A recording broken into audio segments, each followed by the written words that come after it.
I have to say I'm pretty upset today. I just read the news that Berkeley City Council is getting rid of a bunch of offensive words from its city code, which is great. For instance, the word manhole is gone now in Berkeley. It's going to be replaced with maintenance hole. And I mean, thank God, right? Because I can't tell you, as a father of a daughter, I can't tell you how many times my daughter has broken down in tears because she's being excluded from the language we use to describe sewers. It's very traumatizing for her. So they're solving that, but it's not all good, you see, because Berkeley has also gotten rid of any mention of men and women from the code, instead replacing it with the word people. But wait a second, people? People? Language like that is highly, highly offensive to furries like Beto. How do you think it makes them feel? Can you imagine how excluded you would feel if you identified as, say, a 6 foot tall chicken, and now everyone's going around using a word like people? I think individual or entity, I think is probably even more. You want to be as ambiguous as entity, right? Would be the more progressive choice. So it's Berkeley they're getting there. They're on the right path, but they have not progressed nearly enough for my taste anyway. So I just wanted to mention that to begin with. Okay, much to discuss today, and actually we're going to actually revisit the discussion of furries a little bit later, because there's going to be a big hit movie coming out, a musical all about furries, and so which is another sign of our decaying culture. So I wanted to, well, we'll talk about that later though. But first, I think we can all agree, we should be able to all agree that we could all use more sleep, right? Especially those of us who are parents. As a parent, your sleep time, however little there might be, is very precious, and you want to make the most of it. You want to pack in as much sleeping as you can in those 2.5 to 3 hours that you get. And that's where Boll and Branch comes in. Getting a great night's sleep has never been easier thanks to the world's softest sheets, brought to you by Boll and Branch. Everything Boll and Branch makes, from bedding to blankets, is made from pure 100% organic cotton, which means they start out super soft and they get even softer over time. Everyone who tries Boll and Branch just loves them. That's why they have over 1,000 5-star reviews. You can go check it out for yourself. Their sheets are even loved by 3 U.S. presidents. They want you to love your purchase too. So they offer a no-risk 30-day trial and free shipping, which means if you don't like them, you can send them back, but you're not going to not like them, okay, because there's no better option out there. You're going to love them. Once you sleep on their sheets, you're not going to want to sleep on anything else. So to get you started, right now, my listeners, get $50 off your first set of sheets at bollandbranch.com, promo code Matt. Go to bollandbranch.com today for $50 off your first set of sheets. That's BOLL and branch.com, promo code Matt. Bollandbranch.com, promo code Matt. All right, so let me begin here. Not going to spend much time on this, which is what I always say before I ramble about something for 57 minutes. I'll try to have better follow through this time, though. We've talked this week quite a bit about Trump and Trump-related issues, and I have criticized Trump, God forbid. That's something that I do on occasion, maybe you've noticed. But as always, when those occasions arise, people get upset. It has, I guess, been decided by people other than myself that my job is to obsequiously justify and defend everything Trump does or says. That's my job, according to them. Now, personally, I would rather be dead than sacrifice my intellectual integrity for the sake of a politician. If I'm going to sacrifice my intellectual integrity for anything, it's not going to be for a politician. I would choose death over that. I really would. I can't. Who would want to live like that? So that's just a difference of opinion, though. I suppose me with other people. The point is, I've gotten a lot of feedback, shall we say, this week. And a lot of people asking, saying, so are you a Trump supporter or not? What are you, one of those dastardly never Trumpers? Is that what you are? What's up with all the criticism? And so on. It seems kind of late in the game to be having this conversation almost 3 years in, but I guess it still needs to be had, so that's fine. I want to just briefly, for those who have been asking, explain my strategy, or maybe my philosophy of Trump. Philosophy of Trump. That's what I'm going to explain. It's very simple. Okay, it goes like this. When it comes to Trump, I will criticize him when I think he's wrong, which he is wrong sometimes, and that's because he's not God. He's not a perfect being. He can be wrong. He's fallible. And so when he is, I say so. When he's right, when he does and says a good thing, in my opinion, I defend him. And he is right sometimes because he's not Hitler. He's not Satan. He can be right. And when he is, I say so. And that's it, really. That's the whole thing. That's the kit and caboodle. Super simple. Agree, I say so. Disagree, I say so. There you go. The end. That's all. It's not virtue signaling. It's not putting on a show. It's not trying to appeal to this or that group and this. No, it's just I say what I think. If I disagree, I say that's it. That's really it. Am I a never Trumper? No, I don't even know what that label means. That's the dumbest label. Never. He's in office, and maybe you've noticed he's president. So even if I wanted to be a never Trumper, I wouldn't know how to be one. What do you mean never? What exactly? He's there. He won. So what do you mean never? What am I never? If I was a never Trumper, what is it that I'm never doing? It's not like we have to go and vote for him again every single day that he's in office. So that's not an issue. On a day-to-day basis while he's in office, what would being a never Trumper entail? If the never means never support him, never agree with him under any circumstance, then that's just insane. And there are some people, some so-called conservatives, some maybe former conservatives, who have taken that approach and have decided basically to become liberals. I mean, really become liberal, and to accept liberal ideas and to support the Democratic Party because they hate Trump so much. I guess that's what a never Trumper is now. And that is just a ridiculous point of view, that this idea that you're going to now accept an entirely different philosophy and ideology just because you don't like one guy who subscribes to the other, ostensibly subscribes anyway, to the other philosophy. That doesn't make any sense. So I'm not that. But am I a Trump fan? No, I'm not a Trump fan because I'm not a fan of any politician. As I've said many times, fandom and politics don't mix. You want to be a fan of someone, then be a fan of a sports star, be a fan of a sports team, be a fan of a rock star, be a fan of a band. But pom-poms don't belong in politics. Leave your pom-poms at home when it's time to talk about politics. I don't think that we should ever be a fan of any politician, period. Am I a Trump supporter? Well, even to that, I would say no, because of this. My support for Trump, just like for any politician, is completely conditional. I have no loyalty to politicians, none whatsoever. I'm loyal to my family. I'm loyal to my wife, to my kids. There are people to which I am loyal. There are situations where I think loyalty is important. But politics is not one of them. I am absolutely not loyal to any politician because they work for me and they work for you. Right? They work for us. That's how this is supposed to work. They're supposed to earn our support on a day-to-day basis. Continue earning it.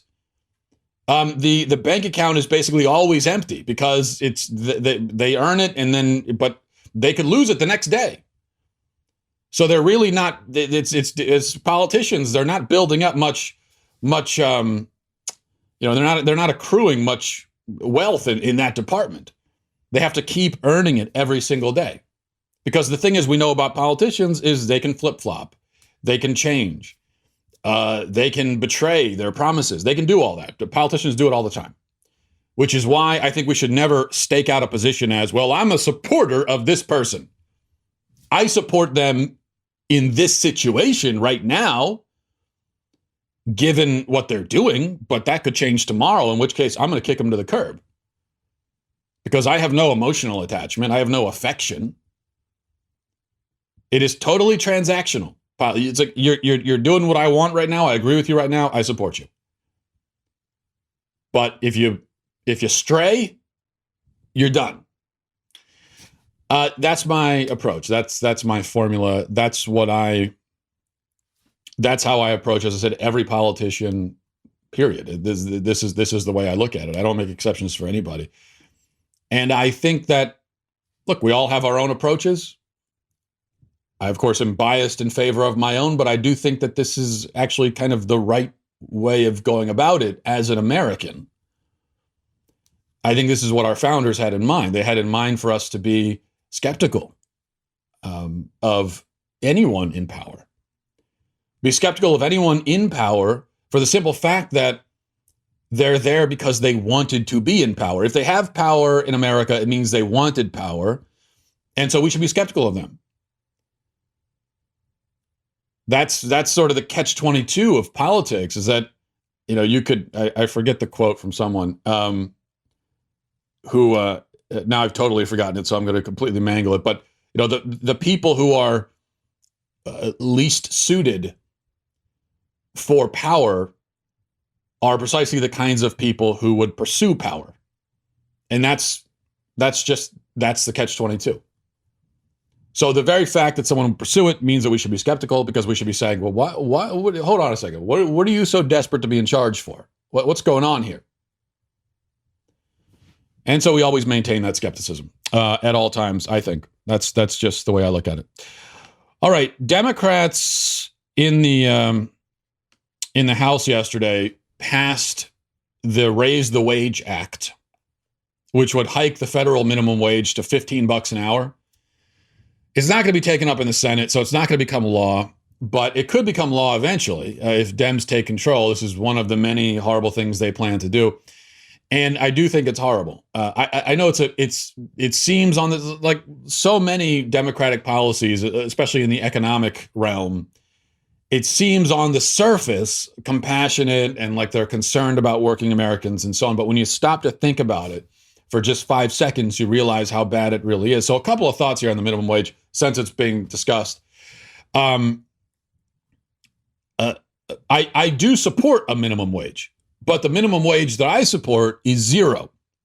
I think zero is the baseline. Zero should be the minimum wage. I definitely don't think the minimum wage, it shouldn't go below that. Okay, so there shouldn't be a negative. Nobody should be charged money to work, so I'll say that. But zero is the cutoff.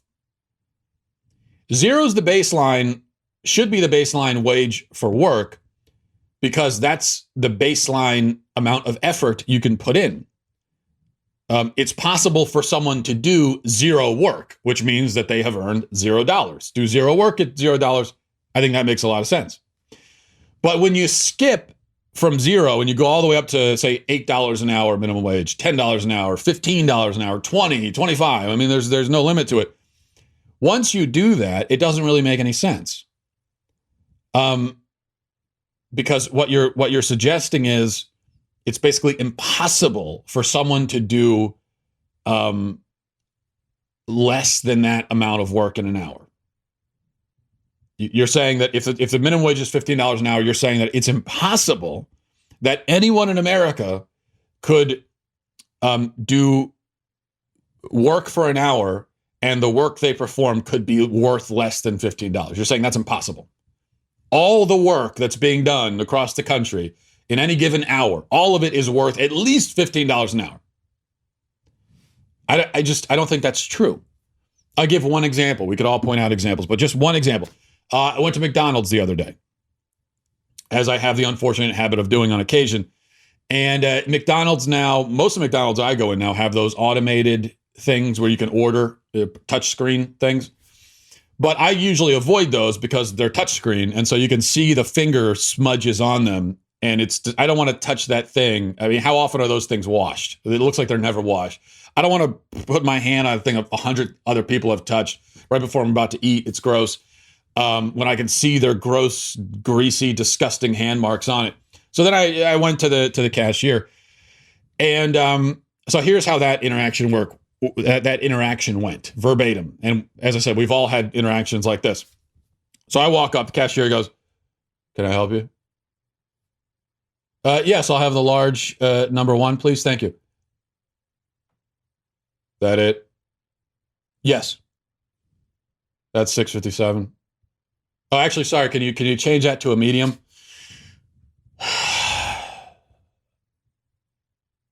Okay. And that's how it went. Now, let me ask you, somebody like that, someone who that's all they do. That is the amount. They can't even be troubled to enunciate their words. Like, they can barely even put in the effort to speak.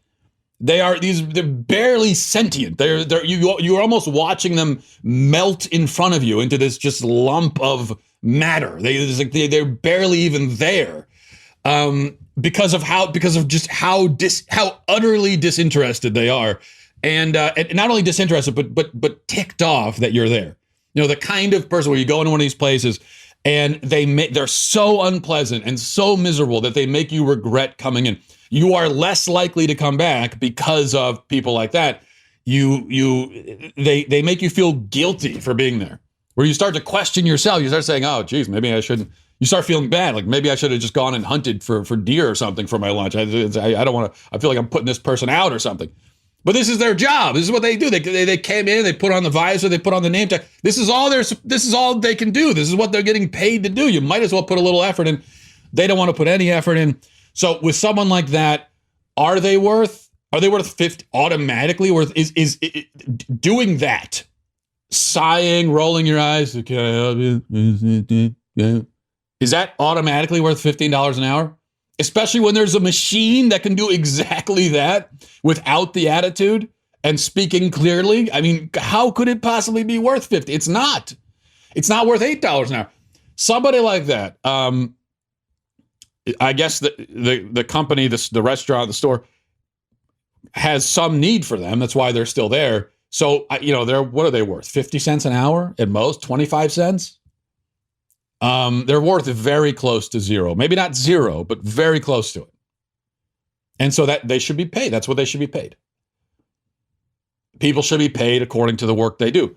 Now, on the other hand, you do have occasions, and usually this happens in a Chick-fil-A, as we all know, but not always. There are times when you go to a fast food place and the cashier is super nice and helpful and cheerful, and they've got a smile on their face, and they something screwed up, or you have to make a change, and they're just very accommodating and welcoming, and they make you feel good. They make you want to order just more food, just to reward them. Which they make you want to come back. They're putting in maximum effort, right? I mean, you're punching things into a cash register. The way that they make these things at fast food, it's like they're just pictures of the things that you don't even have to read. So someone like that, they know they could be putting in almost no effort. Instead, they put in all of the possible effort they can into this job, because they're saying to themselves, "Look, this is what I'm doing. It's not what I want to do with the rest of my life. I don't particularly enjoy it. I wouldn't do it for free, but since I'm doing it, since this is what I'm getting paid to do, I might as well do a good job." And so that's what they do. Now, someone like that, I think those are people who, they could be worth $30 an hour. They could be worth $50 an hour. If they're that good at their job and they make you as a customer want to come back, they're worth a lot of money to the company, because they're making money for the company. So I think you get rid of the minimum wage, and here's what the situation should be behind any fast food counter. It should be a situation where there are people working back there who are making $35 an hour, and there are people who are making 35 cents an hour. That's how wide the gap should be between wages, because that's how wide the gap in effort is. And the wages should reflect that. So this isn't just about punishing the fast food employees or the minimum wage employees who put in no effort. It's not just about and not even punishing. It's not about simply encouraging them to do better, although that is part of it. But it's also about rewarding those who are worth a lot more than $8 an hour, or $15 an hour, or $20 an hour. When you have a minimum wage, what ends up happening is, because the company, the restaurant, they've got these employees who are worth almost nothing. They have to pay them, though, $8, $10, $50 an hour, which means they've got to take that potential income away from the employees who could be worth more. You get rid of the minimum wage, and now, there are going to be people who lose out and deserve to lose out because they're just lumps of matter sitting there. But then those who are worth more, now you've freed up that capital, and they can be paid what they're worth. So I think it's then if you work at a Burger King or something, and there's no minimum wage, and you find that all of a sudden you're getting paid $2 an hour because you're just a miserable employee who puts in no effort and makes everyone around you feel terrible just for being there. Well, then you could look at your coworkers who are making so much more, and you could say, "Oh, I want it. That's what I want." Well, it's very simple to get there. All you have to do is put in the effort. All right. What else did we have here? This is an incredible story I wanted to mention from NBCLosAngeles.com. Let me just read a little bit of this.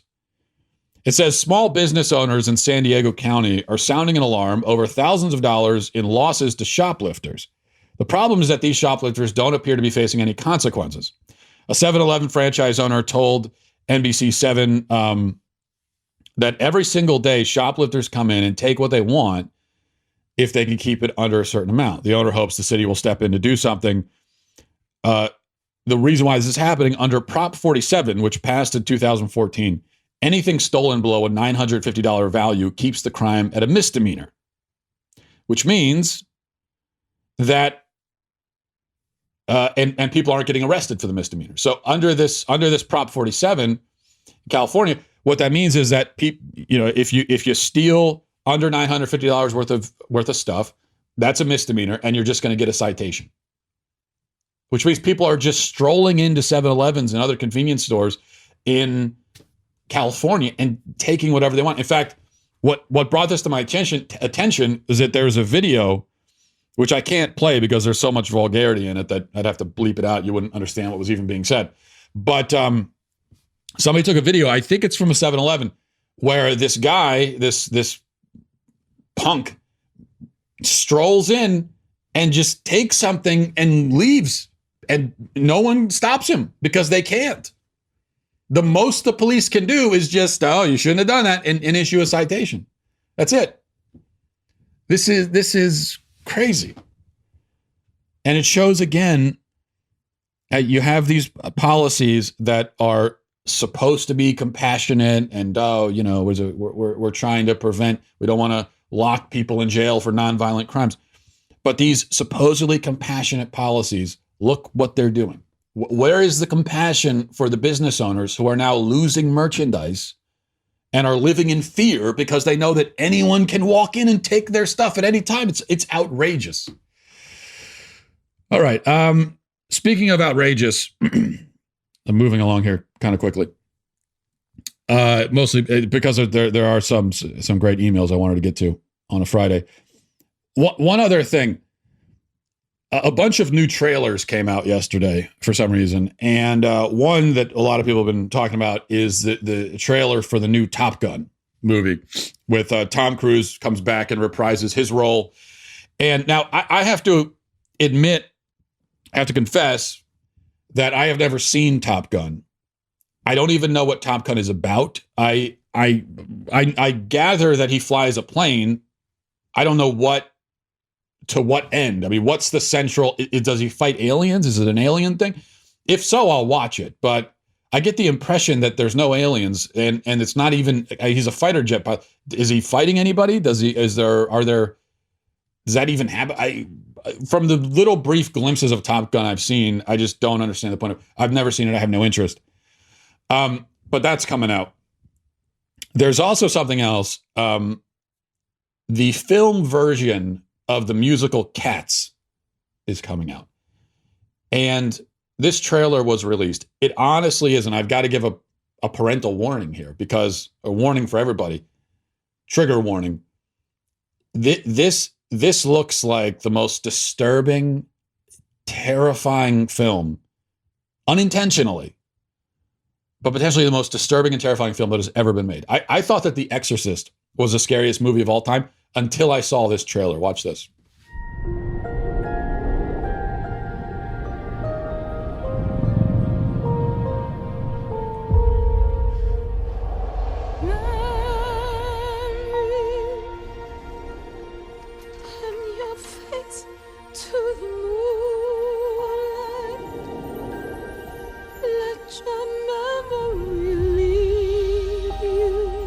seen you before, have I?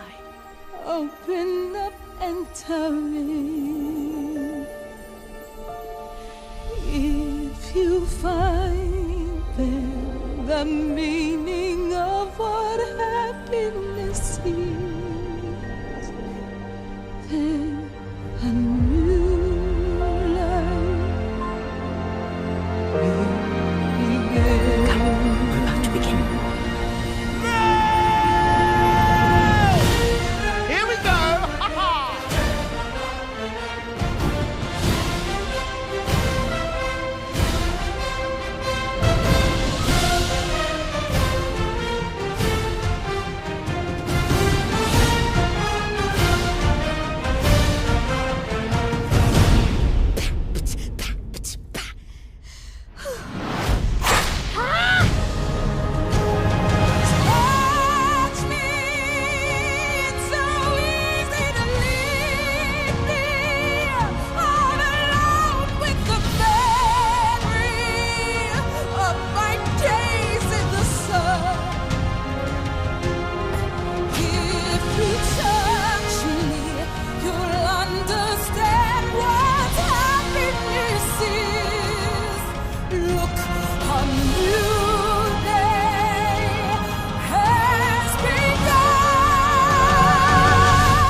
To try for a different life? A new day has begun.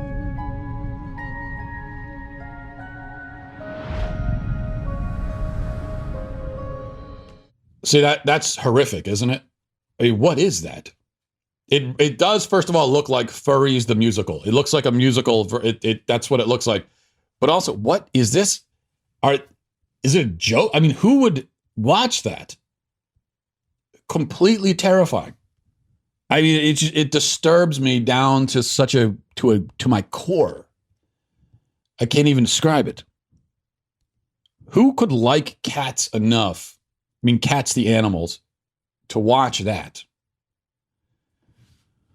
Really, really awful stuff. But I figured I had to endure that, so therefore I'm going to make you endure it as well. All right, let's go to emails. MattWalshShow@gmail.com. MattWalshShow@gmail.com. This is from Jonathan. Says, Dear Mr. Walsh, I know this is kind of late. I have been falling behind on yours and Mr. Shapiro's videos. How dare you, Jonathan? Get your act together, okay? What are you doing with your life? However, this is about the whole Ariel casting controversy. I wanted to know if you ever thought that some people like me are upset, not because we are racist, but because it is portraying a character that we already have a physical image of and what we grew up seeing. I personally don't like it when Hollywood changes the images of the typical character on any film, such as Spider-Man changing 3 times. I also wanted to mention that I am not white, so by the leftist logic, I cannot be considered a racist for not liking the fact that they casted a black actor. I grew up with Ariel being white, and now they want to change it for political correction. I personally like to see characters portrayed as they are when it's first imaged. That's all. Thank you for your time and Godspeed. Yeah, I mean, there's a perfectly reason. Of course, it doesn't matter that much, as I'm sure you would agree, but there's a perfectly reasonable justification for being not a huge fan of the fact that they changed Ariel to. In fact, I've heard, one thing I've heard, as we talked about this, whatever it was last week, 2 weeks ago, I heard from several women who said that they have red hair, and so Ariel was the only Disney princess with red hair. And as little girls, that meant something to them. So they liked the fact that the princess looked a little bit like them, had red hair. And so, yeah, they don't like the fact that they changed her for that reason. Which, yeah, I can understand that. It's kind of like, they're fictional characters, so it doesn't matter. They can look like anything. But it's sort of like when you've got a long-running show and one of the actors bails or is fired or whatever, quits. And so they bring in a different actor to play that same role, which you don't find happening that often these days, but I think it used to happen more often. The one example that pops to mind, the Fresh Prince of Bel-Air, which, of course, is a great show. I love that show growing up. But Aunt Viv, they changed midway through. They changed actors and brought in a totally different woman to play the same person. And yeah, that throws you I wasn't a fan of that. It throws you for a loop. Even though it's a fictional character, it's still like, this is a different person. It doesn't look like the other person. How am I, you've broken the fourth wall. You've now made me remember that I'm just watching some fake thing, and that's not good. It takes away enjoyment. So yeah, I can understand that. Generally, if you're going to do the live adaptation of a cartoon, it makes sense that you're looking for someone who looks sort of like the cartoon, just to keep that continuity going, right? This is from, who is this from? I don't think I got a name. I forgot to write the name down. It says, I am dating myself as a listener of yours, but I remember on a post you made back on the Matt Walsh blog entitled "I Wasn't Ready for Marriage" and how you met your wife on eHarmony. I'm a 26-year-old grad student who's also looking in coaching and working in coaching, and I'm having a hard time meeting nice, young, available men. I've been very hesitant in trying online dating as I can never figure out how to answer "tell me about yourself" questions. I also have a hard time believing that an authentic friendship could build with someone you met online due to a common interest like biking or the Green Bay Packers. I signed up for Catholic Match. Now I have an inbox full of messages from guys in my area that are all basically asking me, "Hey, it's cool that you like blank. Tell me more about yourself." And I'm feeling pretty hopeless. How were you able to find someone you really clicked with and eventually married on a dating site? How can online dating not be basically self-marketing? Also, maybe could you ask Ben to make a Daily Wire dating site for its listeners? I just love these shows, and I'm sure a bunch of us like-minded Daily Wireans could pair up and breed a formidable conservative army. I like that idea. So we're breeding, forget about conservative army, I don't care about that. We're breeding new listeners so that we can dominate for decades. So we're just going to keep... that's a good idea. Maybe I'll talk to Ben about that. As far as the dating sites, well, first of all, I would say the messages you're getting from guys on Catholic Match seem kind of boring and bland. It could be worse, though, from what I've heard from women. If you were on some other sites, the messages, your inbox may be filled with other sorts of things. So maybe I would look at the bright side there. Yeah, it does. Look, I'm a big believer in online dating. That is how I met my wife. I think it's this was 8 years ago. That the scene has changed quite a bit with online dating, evolved or maybe devolved. So on one hand, I can't speak to it that much because I just haven't seen it. I haven't been in it for so long. But I do think that this is just how. In fact, I saw a chart. I wish I had the chart in front of me. I saw a chart recently that was charting, going back to like the 50s, charting how people met their spouses. And there's all these different options, like met them at work, you met them through connections with family, you met them in high school or at school, or you met them online. And of course, back in the 50s, nobody was meeting online because that didn't exist. But what you find is that the internet comes onto the scene in the mid 90s, and then people meeting their spouses online is just shot through the roof, where now it's one of the most common ways for people to meet. It's incredible how this thing has changed this fundamental aspect of human existence, how we meet our mates, right? And I do think that it's, when you think of all the potential ways to meet someone, and when I was dating before I was married, I met people through work, I met people through school, just like anybody else. But I think online dating provides you, at least for me, here was the thing for me. I got to a point where I wasn't looking to just date anymore just for the sake of dating. I was looking to get married. I was looking to move on to that next stage of my life. I wasn't just going to marry the first person I came across, but I wanted to get into a relationship where that is the end goal, where we're kind of both trying this out to see if we want to get married, and where we both have that end goal in mind. We're both serious, mature adults, and that's where we want to head if it works out. That's what I was looking for. And I found that if you find the right online dating site, it works for that. And so for me, when I met my wife, I knew within like a week that we're going to get married. Because I think that when you meet someone you kind of know, and when you click like that, at least for me, I think you figure it out pretty quickly. Just like if you think of all the failed relationships you've been in, even if you dated someone for years and then ended up not working out, if you think back, you probably knew really soon that this probably wasn't going to go anywhere, even if you stuck with it for a while. For me, the way that I cut through all the noise is that I was just with my wife, and she was the same with me. When I met her, we were very upfront with each other. We didn't waste a lot of time with small talk. We kind of got down to talking about the serious things, what our goals are. We were very upfront. We were both upfront about our end goals. We were looking for someone. We're looking for marriage, for a serious relationship. We were open about that with each other. I don't know. They say on first dates you're not supposed to talk about politics or religion. That's pretty much the only thing we talked about. We talked about things like that, and the fact that we lined up so much there, but also that she wanted to talk about those things. That for me told me, okay, well, this is the person. So I don't know if that helps you at all, but that was my own experience. All right, this is from Nicholas. It says, hi, Matt. What are your thoughts on Kant's critique of the ontological argument for God's existence? The ontological argument claims that if it is possible that God exists in any possible world, then he exists in all possible worlds. Kant's criticism of this argument is that it falsely treats existence as a predicate and that it therefore does not follow from his possible existence in any possible world that God exists in all possible worlds. Do you agree or disagree with this critique?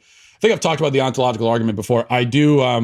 I agree with the critique. I think that the ontological argument is absurd. I think it's a lot of brilliant men have advanced this argument. It was originally formulated by St. Anselm, who was clearly a brilliant man, but I think that it's not a brilliant argument. It is absurd. It's absurdly weak because it seems to try and conjure God into existence through word games. That's what it seems like. It seems like a word game.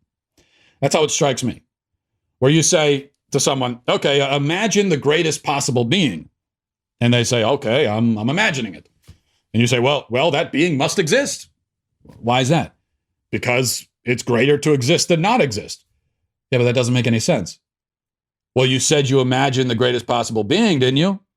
Yeah. Well, then he has to exist. Otherwise, you didn't imagine the greatest possible being, but you did imagine the greatest possible being, so then he exists. That's how the ontological argument works. It's one of those arguments that it's almost hard to rebut because it's so bad, because you don't even know where to begin when you're trying to figure. It's so self-evidently wrong that you almost don't. It's like if someone asked you to define the word "the." It would take you a second. You're like, well, how's it define it? It's so obvious that it's hard for a minute to break down. My favorite response to this argument is the earliest one, when St. Anselm first developed it. A monk, I forget his name, but a contemporary, pointed out that you could use this argument to prove the existence of literally anything. And the example he gave is the greatest possible island.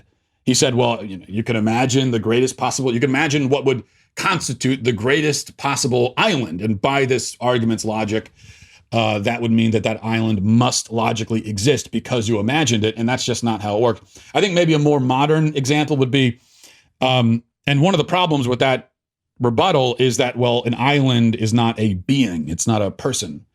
And so what constitutes being the greatest island is very different from the sorts of things that would require you to be the greatest possible being or person. So let's use an example that I think relates more. Imagine the greatest possible basketball player. Greatest possible basketball player. We can all he's 9 feet tall. He can jump across the entire court. He can hit any shot from any distance. He's faster than the speed of light. I mean, he's basically Superman, except for the 9 feet tall bit. That's the greatest possible basketball player. Well, by the ontological argument, if you have imagined that basketball player, he must exist because it is greater to exist than not exist. And therefore, if he's the greatest possible basketball player, then he has to exist. But so it doesn't make any sense. That basketball player doesn't exist. He's imaginary. So you might say, so if now, as you mentioned, this argument treats existence as an attribute, as a personality or a characteristic almost, where you say, well, the greatest possible being has to be all loving, all knowing, all powerful, and he also has to have the trait of existence. Well, that's not really what existence is. Existence is not a trait. It's not a quality. Existence just is. Existence is to be. That's what existence is. So to say that greatness, to say that existence is a quality that falls under the umbrella of greatness, that to me doesn't make any logical sense. And besides, who says that it's greater to exist than not exist? I don't know. I mean, maybe it's greater not to exist. I don't know. Superman is pretty powerful because he doesn't exist. He can be whatever you want him to be. So it doesn't make any sense. Now, maybe, so if you're saying that existence is a necessary contingent for something being the greatest possible being, then maybe that simply just means it's not possible to imagine the greatest possible being. That's all that means. That's all you've really proven, is that you can't actually imagine the greatest possible being. And in fact, that's true of God. We can't, when you say imagine the greatest possible being, you can't really imagine God. You don't really know what that means. We can say God's all powerful, God's all knowing, but we can't really comprehend that or imagine it or understand what it means. So there's a problem there too. The only thing I will say about the ontological argument in its favor, I suppose, sort of, is that it is an argument that tries to establish the logical necessity of God. And in theory, I understand the attraction to that kind of argument. So I think that that's a good sort of argument to make, a logical necessity argument. I just think that this is the wrong one. This doesn't do it. But the attraction to a logical necessity argument is that it's much stronger. If you can successfully make an argument that God is logically necessary, then you have proven he exists because he is logically necessary. As opposed to most of the arguments for God that you hear, especially from most apologists out there, like William Lane Craig or any of those guys, if you watch one of their debates, they're not making arguments from logical necessity. They're making evidentiary arguments. They're making arguments. They're saying, okay, well, here's all the evidence. And I think that leads to the conclusion that God exists. But it's because it's not logically necessary by those arguments, you are allowing the possibility that maybe he doesn't. So what you're really saying is when you point to the fine-tuning argument or the argument from first cause or any other argument, what you're saying is, based on these facts, it is more likely than not that God exists, or it is most plausible that God exists, which I think is still a good argument. But I think the reason some people are uncomfortable with it is that it's, well, more likely than not still leaves the not. Because you can't really point to fine-tuning and say, I have proven based on this 100% God exists.